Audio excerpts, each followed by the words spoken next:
Right. Okay, so we're now moving on to our panel discussion part of the evening. We'll keep it brief because we are firstly running quite a bit behind time, as it is to be expected with these sorts of events, but also I would like to encourage you all, and don't feel embarrassed about doing this whilst we're individual speaking, to go up and use the bar, which is in this corner of the room. Cormac is right there, about to get his drink, because we have a minimum spend of £500 at the bar, and we've probably been a bit too generous with the complimentary drink tonight, which means that we are a hell of a long way away from our £500 minimum spend, which means that if we do not get the £500 minimum spend, there will be a £250 amount of money incurred in society. Go on, Thank you very much. Thank you very much. So, I would encourage you all in the next 40 minutes that we have, I've been told, before the bar closes and we're all kicked out at about 11, to make use of the bar so that we hit the minimum spend. That would be greatly appreciated. So, for this part of the evening, I think what we're going to do is we're going to do a panel on the society. So firstly, obviously, as this is our 175th anniversary, I'll give you a brief introduction about the history of the society. So obviously, 175 years ago, in February of this year, we had the first ever Literature meeting. And throughout that period, we had the society as an instrumental part of Queen's University Belfast, or as it was at the time, Queen's College Belfast. The society was at the centre of debate about whether we converted from a college to a university.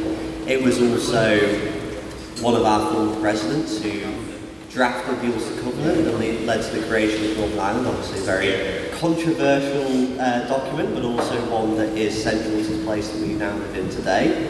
And then we fast forward on to the 1960s, where the society was the centre of was the training ground for the civil rights movement.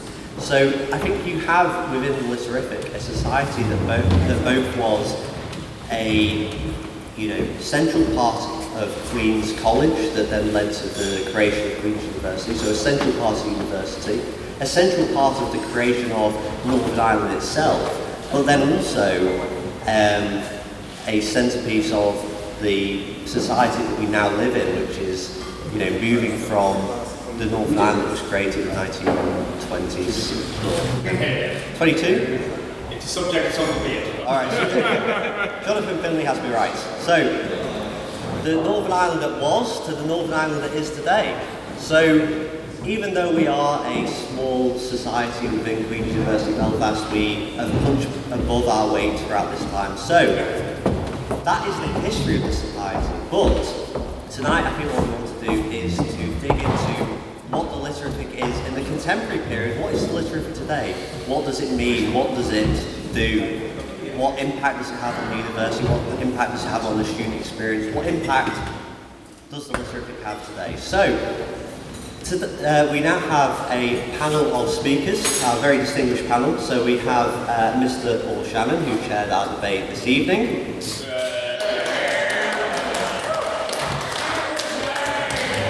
Very affectionately dubbed our eternal leader, who refounded the Litterific in 2011 after the society disbanded in the 1960s and then was replaced by the Union Debating Society, replaced then by the Debating and Mooting Society, which sat with the Law Society. And Paul Shannon was the vice chair, vice chair of the Debating and Mooting Society, and then recreated the Litterific. So we have Mr. Paul Shannon.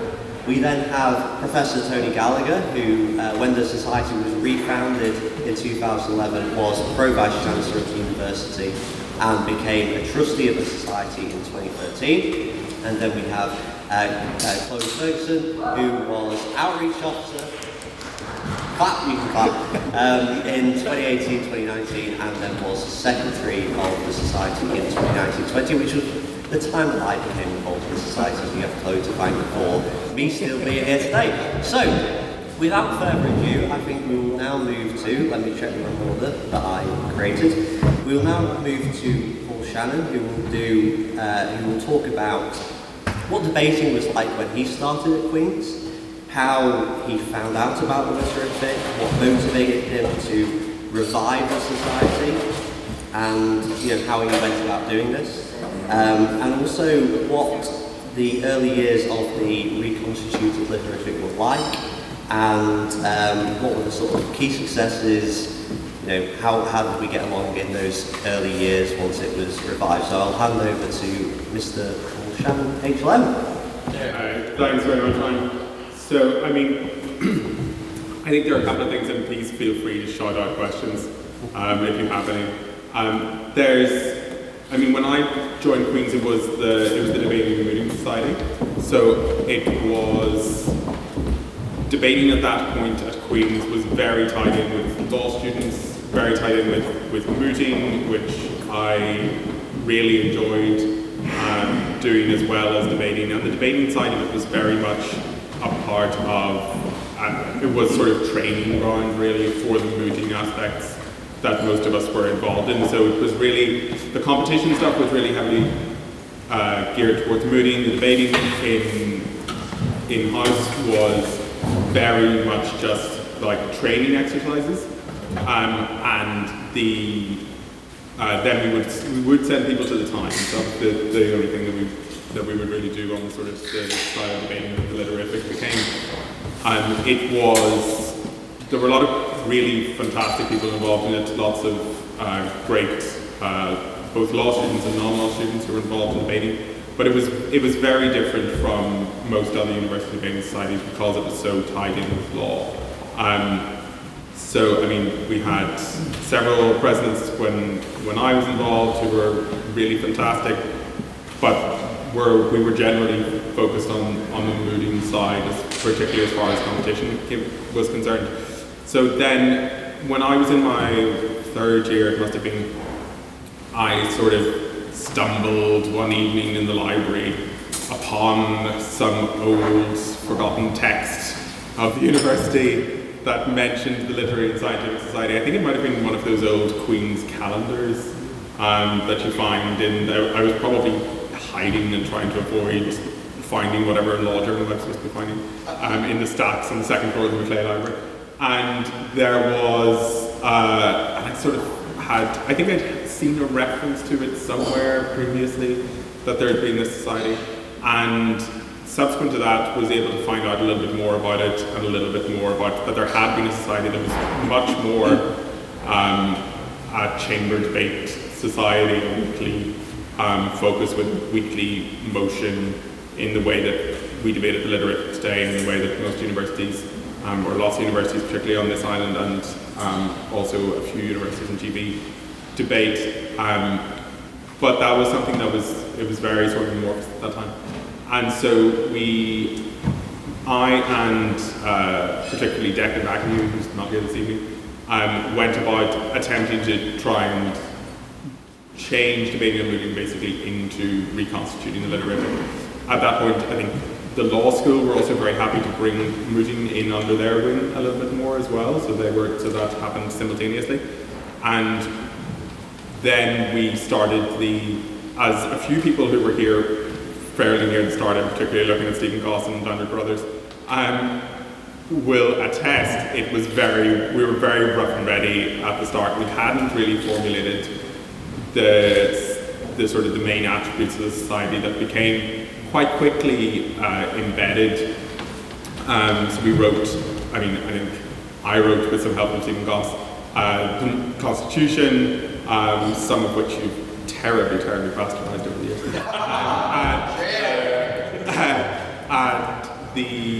And sort of standing orders and that sort of thing. And we tried to formulate it into a society that was a bit more along those lines. In the early days, there was a lot of dragooning people into being on council, which was, I think both Andrew Carruthers and Stephen Goss were groomed onto council in that 163rd session.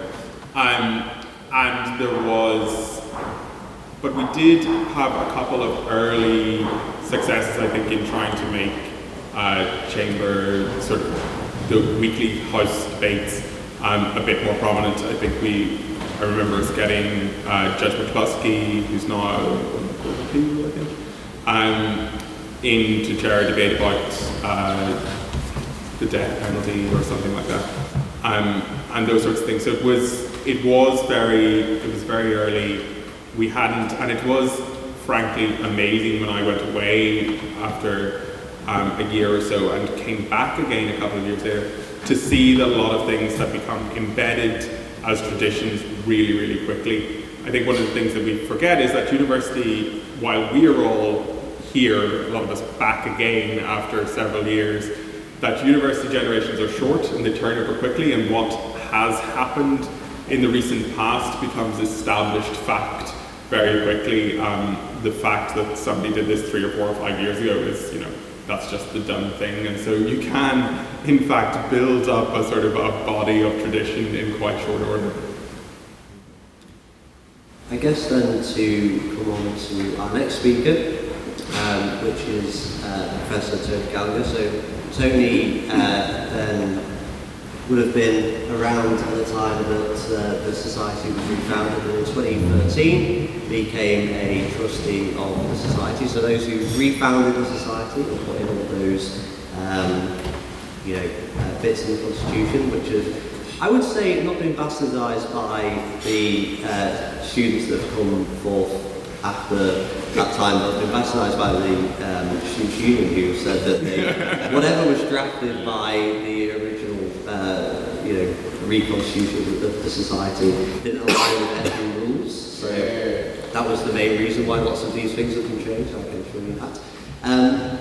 So Tony became a trustee of the Society in 2013, and then as more recently in 2022 when we formalised the trust in many different ways as being chair of the Literary Trust. So I guess the questions for Tony are around how he became involved in the Litterific, and kind of what has motivated him to stay, to join this trust and stay involved all these years, and also how he's sort of seen the Society as someone who's been sort of involved over the years, how he's seen the Society evolve, what he thinks are sort of the key successes in this period, and also the sort of key memories that he's had from, the last, 12 years as a member of the Trust? Yeah, thanks. I remember whenever I was approached to provide some help, whenever the Society was being recreated, I was very keen to do it, really for 2 main reasons.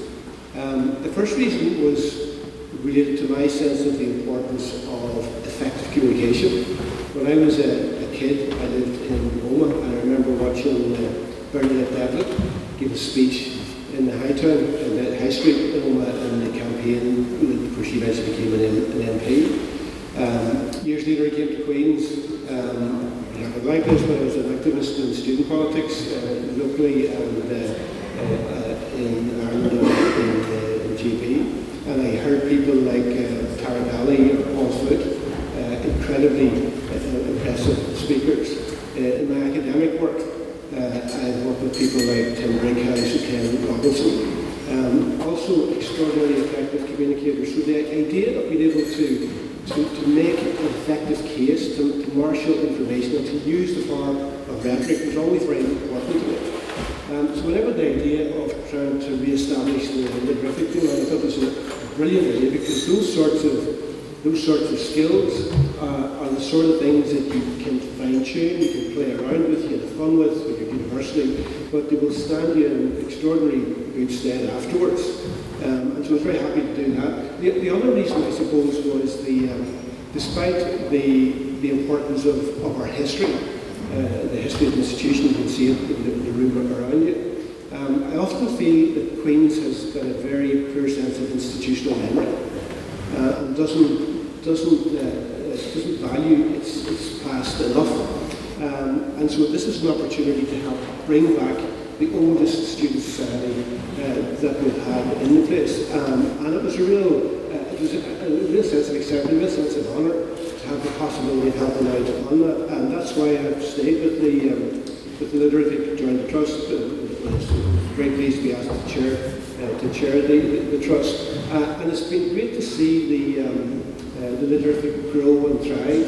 And it's exactly as Paul said, in a relatively short period of time, the old traditions, the sort of centredness of the Literacy as part of university life has been fully brought back into place. And there is a sense that there are future generations yet to come that are going to enjoy living with the traditions that you are all creating. And the fact that I could play just a small role in it was really, really important. And I was very pleased to do that.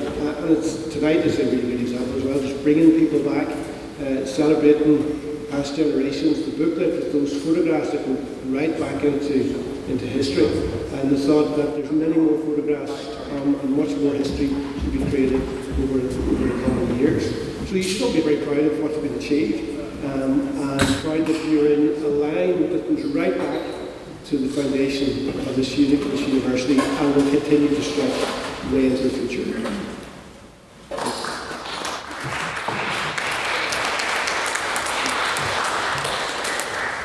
Two points. Firstly, I would like to ask Tony one point that he didn't mention in his remarks, which is about his key memories of when he's been back to the society over a number of years and what those sort of key memories are from the last decade or so.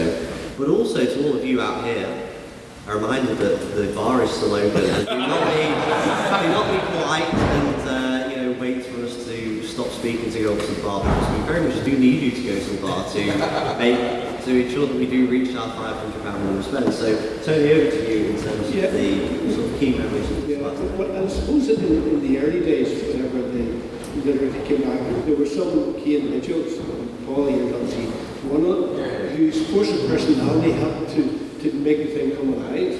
But what became really important, and one of the things that I think is of particular value, I also saw year on year new people coming in, sometimes a little bit wide-eyed and wondering what they'd let themselves in for.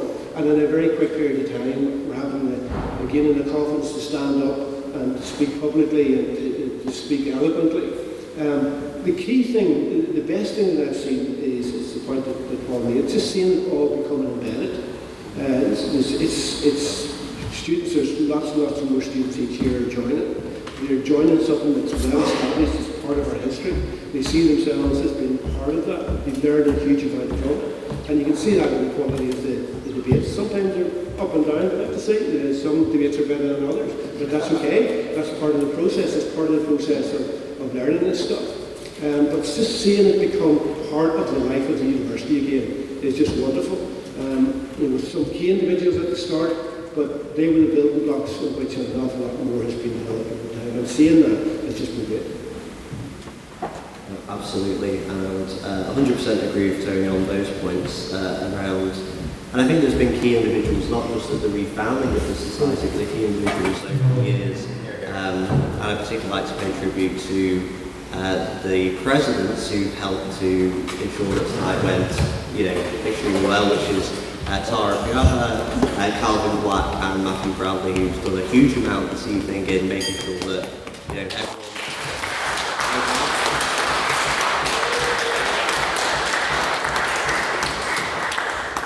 So then I guess moving on to Chloe, I guess the questions I'd like you to sort of touch on are firstly around, so obviously you joined in 2018? 2017. I'd say firstly, how did you hear about Literafic and sort of why did you decide to join? Because I think that's a key question for sort of the, newly elected council in the audience is, how do people hear about Literafic and why did they decide to join? I guess also, what is the sort of key ingredient that you can, as a council member, ensure that is in place to make sure that Glitterific, gives that good student experience? What are some of the sort of recurring issues that the society's faced over the years in creating that welcoming environment for members, and sort of what impact has what impact does this have on your time at things as well? Thank you so much. Can we get another round of applause for Ryan and the team for coming together?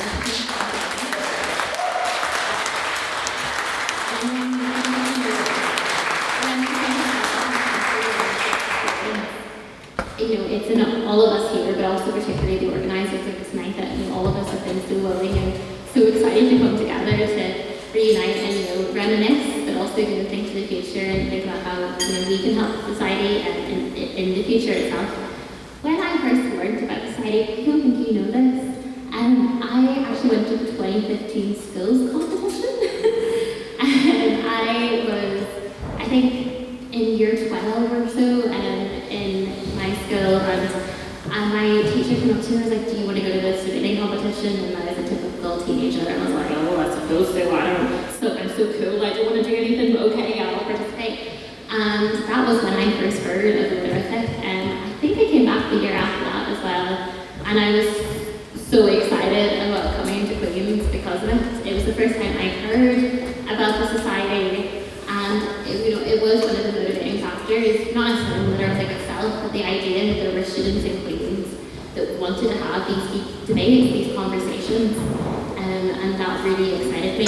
But when I first came to Glitterific, it was partially because on my very first day of university, I ran into Matthew Bradley for the first time. He was also from Gallagher, he was another president from that time, a couple of years after.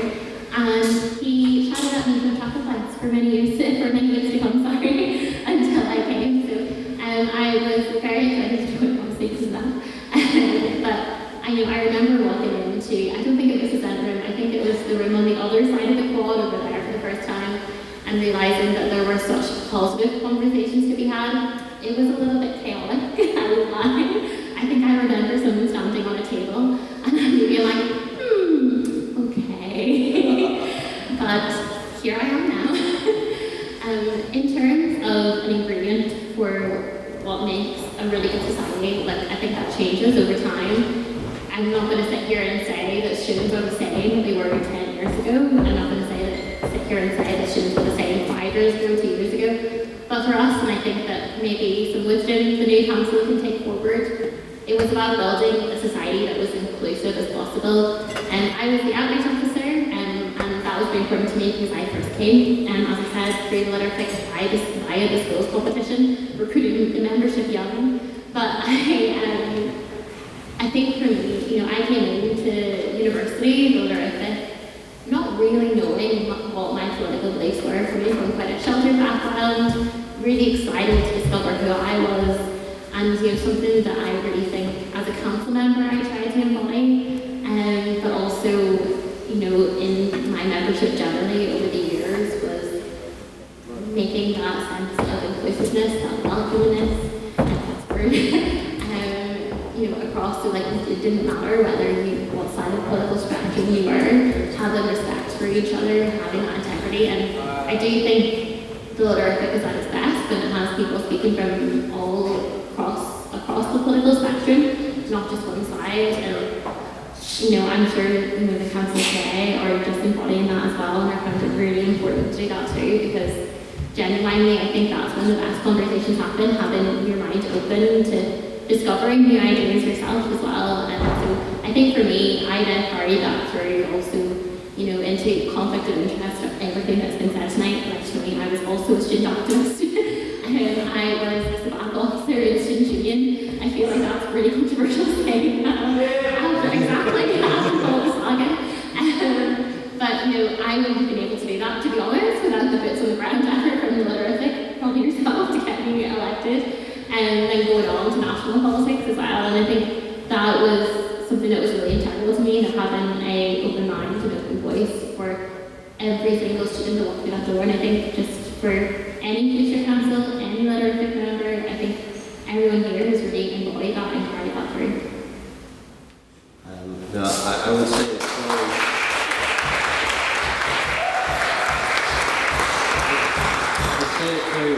QUBSU as a literate member on the inside of the students' union rather than a students' union person first. So I think I'll come back to the panel in terms of anything that they've heard from other panelists that they want to come back on, or any contributions that they want to have around the sort of student experience point that Chloe's touched on, the sort of importance to the institution itself that Tony's touched on, and also sort of what makes a society successful and the sort of role of alumni in carrying that legacy forward. Just picking up the point that Louise making about the way in which we debate with each other. I do a lot of work with the Council of Europe. I have done for 25 years, and that work is really centred around the civic and democratic role of higher education. For many years, a lot of that work was focused on former post-communist societies, where universities were seen as central to building democratic societies because graduates would go on to play leading roles in a whole lot of different ways within society. And so the Council felt that they could work with the universities to promote democratic culture. Then that could help to underpin democracy in the future of those societies. It makes outcomes, but one of the things that was really important was it wasn't just about what was taught in the universities, but it was the way in which they operated as institutions, and the way in which there was respect, people listened to each other, they were inclusive, there was opportunities for people to give their point of view. People learned that dialogue was about the importance of having the right to speak, but also the importance of listening to others.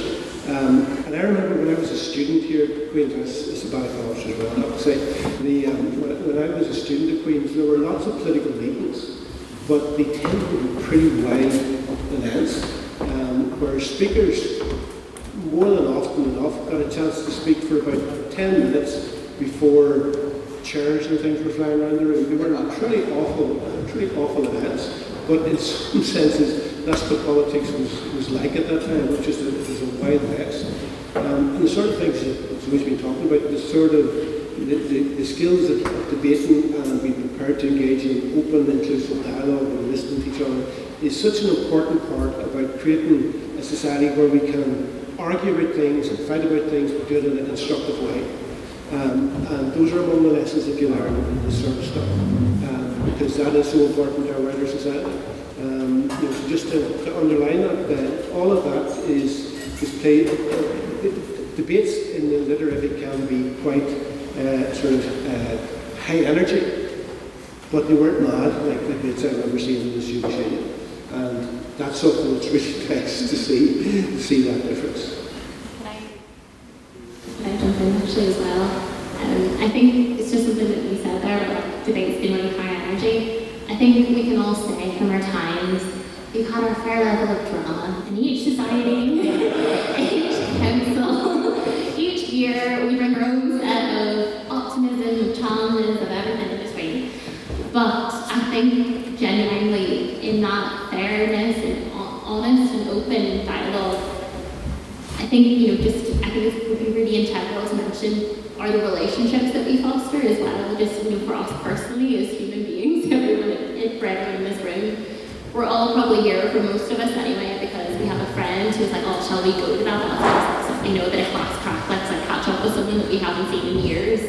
I know for me, it was one of my very best friends. I'm looking across the table to Becca the Quinn, Tara, Grace, I'm still they're my closest confidants to this day. And I have the Lyrific to thank for that. And I have the Lyrific to thank for my lovely partner. I have the Lyrific to thank for genuinely a lot of my closest relationships. And I think that wouldn't be possible without, we're able to have a dialogue where we agree with each other, where we disagree with each other. And I think it would be really remiss of me not to mention the community that we build in the meantime whilst we're having these conversations, these debates, because that is actually probably one of the most fundamental things personally that we got out of this whole experience. Yeah, I absolutely agree with all of that. I might come in briefly just to say, I think on the idea of open dialogue, of a level of political openness, I think that's something that's really important. I mean, one of the great things about a society like the Lyrific is that not only do you get to hear from all aspects of the political spectrum, and as you said, Chloe, hopefully it's as inclusive a space as possible to be able to do that. But also you have your own political views challenged, and hopefully you're able to increase the intellectual robustness of your own arguments, to interrogate your own thoughts through debate. And I think that that's something that's really important. Certainly I think it's really important for me in how I frame my own outlook on the world through the way in which other people challenge me. And I think that's one of the things that's really great about the coming back to what you said on community as well, I think that is hugely important. It's frankly astonishing to see everybody here this evening, everybody from different sessions of the society, from different generations as it's been, catching up with friends, with people that we've known through the society, with people that we're reconnecting with through the society, with people who we've stayed connected with through the society. And that's not only incredibly nice from a personal perspective, but it's incredibly touching, I think, that the continuity that we play in being involved in the society and being on council or whatever in the society keeps that going, keeps those connections alive, keeps that community that you said, Chloe, alive. And I think that is super important and incredibly encouraging for the future. I'm just going to come in on 2 points. The first point, as I've reiterated before, is that we currently have about 5 minutes before the bar is due to close. So please go up to the bar and try and buy as much alcohol or whatever as you can to try and get us as close to the £500 as possible. And I will buy extra drinks to get us up to the £500. I'm now going to ask a somewhat challenging question actually in front of a group of the alumni, which is, what is the role of alumni within the Literific? Because I think there is a balance that needs to be struck here. I think I'm probably on the balance in terms of the involvement of alumni that is, yes, I can hear laughter, so we know that I've been extremely involved since graduating Queen's, but also I think on the other side there is a balance between being extremely opinionated and involved in what the society is doing after you leave university, not having anything to do with the society after you leave, and then kind of an in-between phase of being a critical friend. So, how do alumni still engage with the society after leaving? What is the role of alumni? Do we provide institutional memory? Are we a bit annoying to the councils that come up afterwards? What is the role of alumni in society sort of going forward? Can we go to Chloe first, and then Paul, and then Tony? What is the role of alumni? What is alumni? So I think for me, anyway, the tactic that I tried to have is just be open to current members. Particularly, I think immediately after you leave, give a handover. For example, if you're on council, I know, sometimes councils block between each other and don't get that institutional memory, and that's why the trust is so important, because they can facilitate that, depending on the personal circumstances of each kind of role holder in between. I think you're right. I think it is balance. I think it is about kind of valuing and explaining that tradition, and I say explaining instead of heralding, because also the society has lasted for so long because we've had the space and the breathing time to let the society become what it's going to become, because particularly right now, particularly in our ever-changing political spheres or international world, everything is changing. And what are we saying as someone who went to skills competition 10 years ago, which is mental? This is exactly how the skills competition should be run 10 years later. Things change, things need to be updated. However, I think that role of kind of wisdom when the society wants it is particularly important. And I think respecting the wishes of the current society is important, whilst also being a helping hand and being, as we've kind of touched on, a community and an open voice. And also, I suppose, just to say from an alumni perspective, if there's a member of the society who's really interested in your career path or interested in the line of work that you do, maybe being open to talking to that member as a student, who might be interested, which is very specific, but also something that I know lots of people around this room have valued. So yeah. I think that I think Chloe's points are all incredibly valid. I have to say, for me, it was a little bit tricky to disentangle myself from the society initially after leaving. It was definitely something that was very dear to me on reconstituting society as it currently is. But I think for me, the trust, I think, has been a real help in being able to keep in touch with the society, hear about what's going on, meet the council, and also provide a little bit of sounding board and a little bit of support and a little bit of sometimes guidance on what society is doing. I think there's definitely a role for alumni in all the ways that Chloe has said. I think the last point I think is particularly well taken, and I think we should all think about that. Those of us who are alumni who are here this evening and have careers that we think current Literarific members might be interested in going into. But it's also, I think, really, really valuable that the society is allowed to grow, to develop, to evolve in its own way. The society as it is at the moment, those of us who have read Ryan and Daniel's history of the society know that the society evolved from a paper reading society. It was never initially a debating society.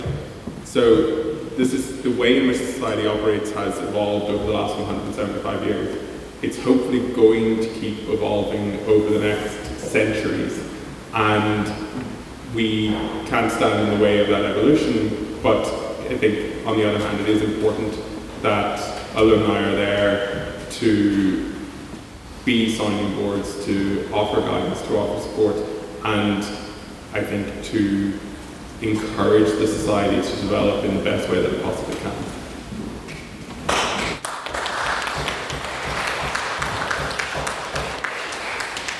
One of the things that Zoe said is quite important, and is true, I guess, in a number of different student societies, but you develop friendships that you take beyond university and become part of your life. And that's one of the important consequences. It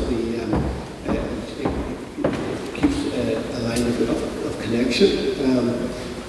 But Paul's also right, there's a sort of a balance to be struck here, because you don't want to have too many of the past people hanging around holding the new generations back. So trying to get that balance right is something that needs to be thought about. The trust potentially has a role here. Maybe there's something for a network of former presidents to keep people in touch. Social media is a way of ensuring people can stay in touch with what's happened, and feel that if they have an opportunity to contribute something, we can do that. Some years ago there was an event in Little Hall organised by the Alumni Office of the University, where they brought back some members of the Literarific from the 60s who debated with the current group. And that was fascinating, and they really enjoyed it. They really enjoyed coming back and reliving those days. And maybe there are some events like that could be run occasionally, where alumni are brought back to engage in some event, a debate perhaps, just to remind them of what they did and maintain that connection. So with a bit of imagination, you find ways of keeping people in touch and then working out the best way of using that expertise and memory. I think with that, I'm putting the panel to a close. I would